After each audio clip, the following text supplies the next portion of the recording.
นี่อุบาสกอุบาสิกาผู้ปฏิบัติภาวนาจะได้บรรลุมรรคผลนิพพานไม่น้อยนะไม่น้อยนะหาผู้สิได้บรรลุพระอรหันต์คือสิ้นสุดจากกิเลสบ่เป็นเหตุเนี่ยมีความโลภความโกรธความหลงในจิตในใจหาได้น้อยล่วงไปแล้ว3,000 ปี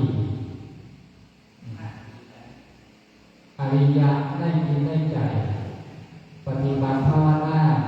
จะได้สลายหายไปจากจิตใจญาติโยมพอออกแม่ออกอุบาสกอุบาสิกาหาหมู่เขาวัดเขาว่าสิเหลือหน่อยหาผู้ปฏิบัติขัดเกลากิเลสสิเหลือหน่อยหาผู้จำศีลจำธาตุหาผู้จำคำว่านะโมสิเหลือหน่อยหลังจากล่วงไปได้4,000 ปีอุบาสกอุบาสิกากับสามเณรสิเหลือหน่อยสิบ่มีสิเหลือแต่พระภิกษุสงฆ์ดำรงพุทธศาสนากำหนดหมายการว่าเอาผ้ามาพันข้อเอาผ้าเรือนมาห้อยหู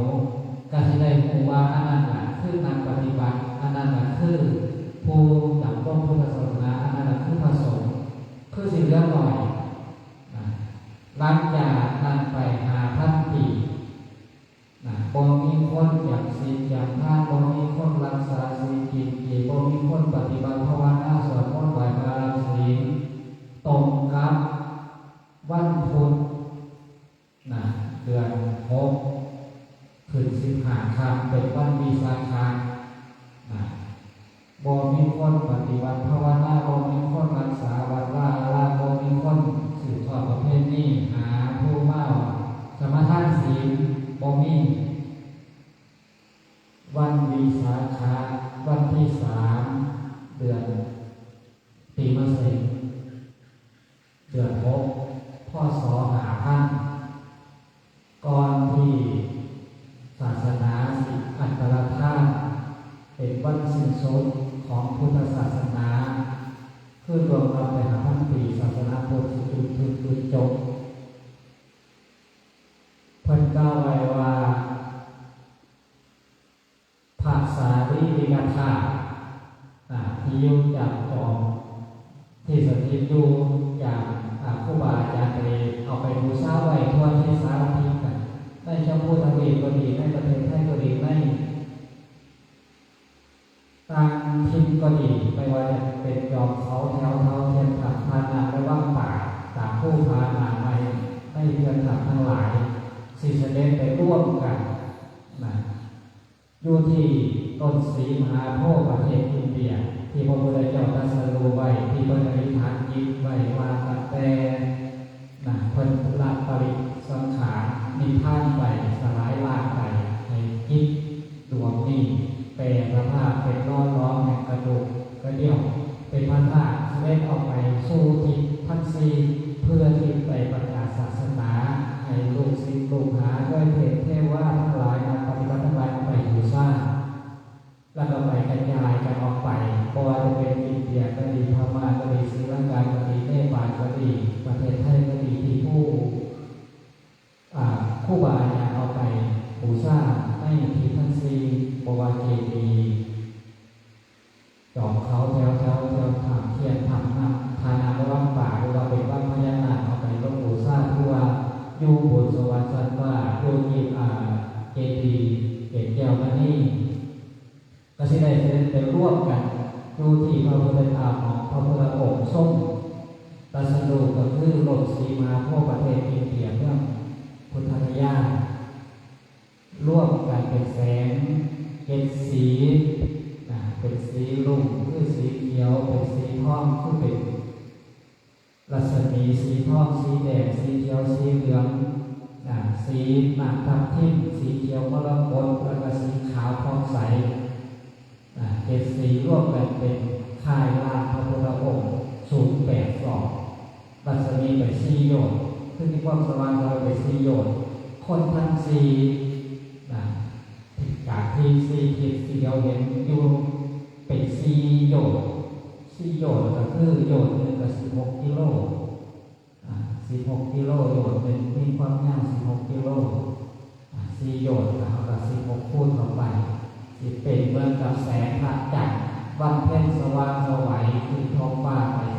14 โยชน์ออกไปทิศตะวันออก14 โยชน์ทิศตะวันตก14 โยชน์ลงไปในพื้นดินรัศมีลงไปเปิดโลกธาตุให้เทวดาก็ดีพระพรหมก็ดีมนุษย์ก็ดีสัตว์นรกก็ดีได้เห็นเป็นเทือกสุดท้าย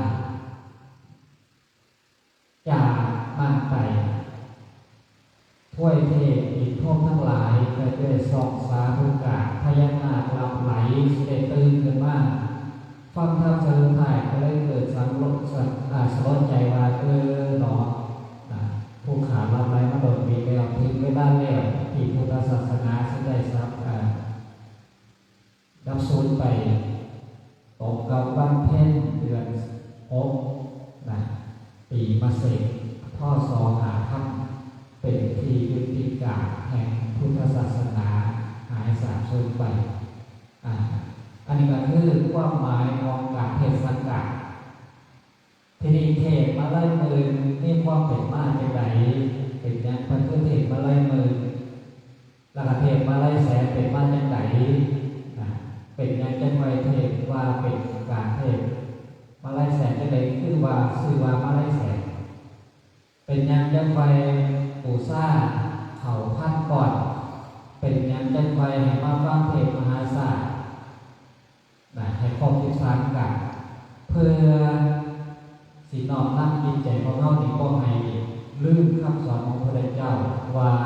ก่อนที่พระพุทธเจ้าสิมาเป็นพระพุทธโคดมเพิ่นเอาสร้างสุดท้ายว่าผู้ใดก็ดีกับยัดความตนีทีเหนียวแม่เตือนลูกเนี่ยจะของแล้วก็ออกบวชผู้นั้นคือว่าเป็นการบำเพ็ญบารมีขั้นสุดยอดเพราะว่าลูกก็ดีร้านก็ดีทรัพย์สินเงินทองมากมายกายกองก็ดีมันเป็นเครื่องอยู่ของชีวิตบ่สามารถที่ปิดทิ้งได้เหมือนกับบักไก่โลนเขาบ่สามารถที่เอาไปทิ้งได้ลูกก็ดีเมียก็ดีเป็นของท่านใจเป็นของหลักของหวงแต่ว่าเวสสันดรได้สละเพื่อที่จะบอกเพ่งท่านขั้นสุดท้ายศาสตร์ต่อไปจะได้เป็นพระสัมโพธิญาณนี่ก็คือความหมายของว่าเป็นอย่างเพื่อจะไปเอาบุญมาศาสตร์เพื่อให้เราเรียนว่าศาสตร์ของพระพุทธเจ้าเนี่ยก็คือก่อนที่มาเป็นพระพุทธเจ้าเนี่ยต้องให้ท่านยิ่งใหญ่ท่านศาสตร์ท่านเมืองท่านโลกท่านเนี่ยท่านทรัพย์สินสมบัติทุกอย่างที่หามาได้ให้ท่านเอาไปเบิ้ลเราเป็นไปบวชเราเป็นฤาษีถือศีลกินเจจนกว่าวาระสุดท้ายหลักการพ่อบารมีเต็มก็มีเทวดาให้ดลจิตดลใจให้ชาวเมืองทั้งหลายให้ปู่ย่าตายายไปอัญเชิญเขามาสวยสุขขึ้นเก่าสวยสุขขึ้นเก่าเราก็ละสังขารไปละสังขารไปมาเกิดเป็นเจ้าชายสิทธัตถะแล้วก็ได้เป็น29 ปีของออกบวชแล้วก็ได้เป็นพระศาสดาแล้วก็มากล่าวถึงคำสอนมาไล่มือก็คือผู้ที่สิเห็นความดีมันหน่อยขึ้นสวรรค์เมืองหนึ่งตรงนรกแสนหนึ่งมาไล่แสนก็คือเห็นอย่างคือตรงนรกคนคือหลายแต่คือไปร่วมกันได้ก่อนนรกเป็นแสนเป็นล้านแต่ว่าถึงสวรรค์คือมีอยู่มือเดียวแต่ที่ยังเข้าอยู่เนี่ยหลายๆคนเป็นมือเป็นพันมานานการป้องกันเนี่ยก็ทิ้งรอยกระสีหอยห้อยต้อยถึงเมื่อสวรรค์คนนี้คนนั้นกระสีเป็นโลกที่ต่างลานมันก็ยังอดเมื่อไล่มือเนี่ยมันเป็นมาข้นแสนหนึ่งข้นล้านคือสวรรค์มือหนึ่งตรงนรกแสนหนึ่ง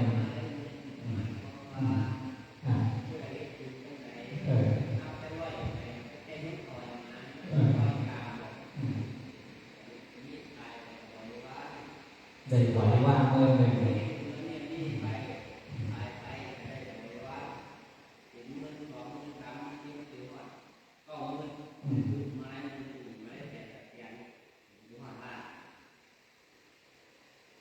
ฉะนั้น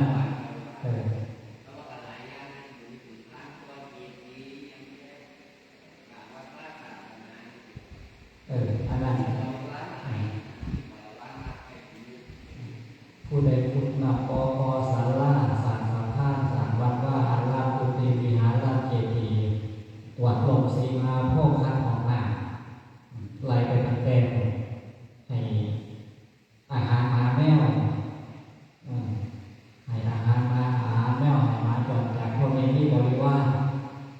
พวกบริวารทั้งหลายก็มันหลักให้อาหารหมาพวกนั้นแต่ที่ว่ามันก็มาตายไปขยันไปเกิดเป็นบริวารของผู้ให้เลี้ยงให้เกียรติเป็นเบอร์เป็นแสน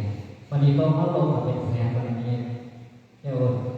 ขึ้นสวรรค์เมืองพ้นตกนรกเป็นแสนแม่ของกระทือเขาเลยล่ะความดีมันเห็นเนี่ยความสอนเห็นนายความก็เลยลดมันลงไปอยู่ในผู้ใดลูกหลานบาดเท่านี้ก่อนความดีก็เคยเห็นแต่ว่าความสอนเห็นไปอยู่ในหยอกในจับสวรรค์บนนรกบนอีกก็คือเรื่องจับก็เต้อีกอยู่เต้มันอันก็คือการของจิตใจเขาเรียกว่าเป็นไปตามกรรมกรรมโยนิกรรมพันโทกรรมปฏิสรโนยังกรรมวิสานิผู้ใดเห็นกรรมเป็นไรก็ได้จะปลูกบักเขือได้แต่โม่โม่เนี่ยปลูกบักเขือก็ได้บักเขือปลูกที่ก็ได้ที่ปลูกแต่โม่ก็ได้แต่โม่เห็นหน้าเขาก็ได้เขาเห็นหน้าไหวก็ได้ไหวมันโม่เนี่ยถือว่าไปเห็นหน้าเขาได้เอื่อยนะมันโม่เนี่ยในครอบครัวในครอบครัวมันโม่เนี่ยถึงเวลากลับให้คนมันก็ไปโดนที่โดนใจตามเหตุการณ์สมัยเอาละมันเองสมควรใจเห็นแก่ปัจจัยอาจารย์พูดเห็นว่าในละอาทิตย์ในครั้งเรากราบพาเราจะได้ไปเปลี่ยนจิตเปลี่ยนแต่ว่าไม่มีเพิ่นสิมาชั้นเขาวัดน้องจีเกิดโอ่น้องจีหกสีพ่อน้องบางแก้วแต่น้องจีทุกทีพ่อน้องบางแก้ววันนี้ก็พี่พ่อว่าเขายังต่อมมาบอกว่าเพิ่นจะมาชั้นเขานั้นก็เลยเป็นนิมนต์บางทีพ่อเขามีบอกเพิ่นจะมาเบิ่งดูอันนี้แหละต้องบัดก่อนเขาได้แห่ได้ยากบัดก่อนเขาได้แห่ของท่านก่อนพอเขาแห่หมอลำเขาย่างบางเว้นเขาก็หมอลำชาวบ้านย่างเว้นบุญบานปวดย่างเว้นหมอลำชาวบ้านหมอลำนี่เขาที่ห้าดับเพชรหมอลำชาวบ้านซื้อบัตรเป็นเขาที่หมอลำนี่บ่หมอลำออกมาเราได้เงินอย่างไรหมอลำนี่ลำวงชาวบ้านบางปวดย่างเว้นลำวงชาวบ้านย่างมือแรกเราเสียงอยู่เขาบอกเลยไม่แห่ยังสิหรอกเพราะว่าเขาฆ่าจะไปหยอดเงี้ยนอนกับว่าเสียงวีหกของพันหมาตั้งนี่ปุติหลังแทกเองเพิ่มขึ้นเอาลงว่าเอาหลับอาปัญใจนะสาธุค่ะปิจิตังปฏิตังตุมังคิปะเมวะสัจจตุสัพเพปุเรตุสันตัปปาจันโตปนะระโสยถามณิโชติปัสโสยถาสัพพิติโยวิวัชชันตุสัทธโรโควินัสตุมาเตภวัตวันตรายโยสุขีทีคายุโภภวะอภิวาทนาสิริสมิจจมุตตาปัจจายโนยัตตาโรธรรมาวาทันติอายุวันโนสุขังภะลังสาธุนะคะฟังเทศนาธรรมนะคะแห่ข้าวพันภะคะวาพุทธังภะคะวันตังอาภิวาเทมิสวากขาโตภะคะวะตาธัมโมธัมมังนามัสสามินมัสการคุณพระธรรมเจ้าคุณพระเจ้าสุปฏิปันโนภะคะวะโตสาวกสังโฆสังฆังนามามินมัสการพระสงฆ์ข้าเจ้าที่เป็นที่พึ่งของข้าพเจ้าอย่าลืมใครมีหอมที่หลังจากพูดเทเราจะได้ไปท ช้หน้าพอเสียงว่าเคยมีพอหอมมีไงมีป่วยเคยปีเอามาฝากให้แล้วจะได้ไปส่งอย่างทุกคนพอเสียงพ่อใหญ่เสียงว่าจะได้เพจว่าอาจารย์จะได้ไปส่งคนชมบาชมบาชมโทรมาบอกว่าพ่อใหญ่เสียงที่เอาไปซอยหน้าก็มีก็ขอมาเล่นใหญ่โบดมีขีดออกมาเอามาไว้ในคุณอาจารย์เพราะเอารถอาจารย์ไปส่งก็สิรถที่เขาใช้เขาไปส่งมันจะเป็นพอซีมือหามือแม่ใส่หอมพวกคนยิ่งทักไม่อย่างนั้นเอามาฝากเอาไปปลูกอาจารย์เดี๋ยวรถที่เขาใส่ไปส่งเพิ่นเทศบุญพระเวทเดียวบาโน่เข้าไปส่งเพิ่น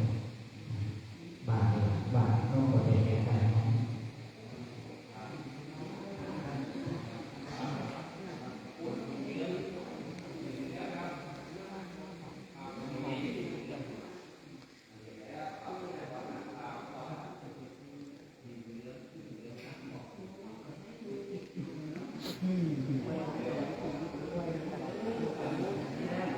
นะคะตอนนี้ก็เชิญนะคะร่วมฟังกันเทศนะคะสถานที่เตรียมเรียบร้อยนะคะณวัดโนนทรายนะคะฟังกันเทศ13กันนะคะในการสืบสารงานบุญประเพณีบุญพระเวทนะคะ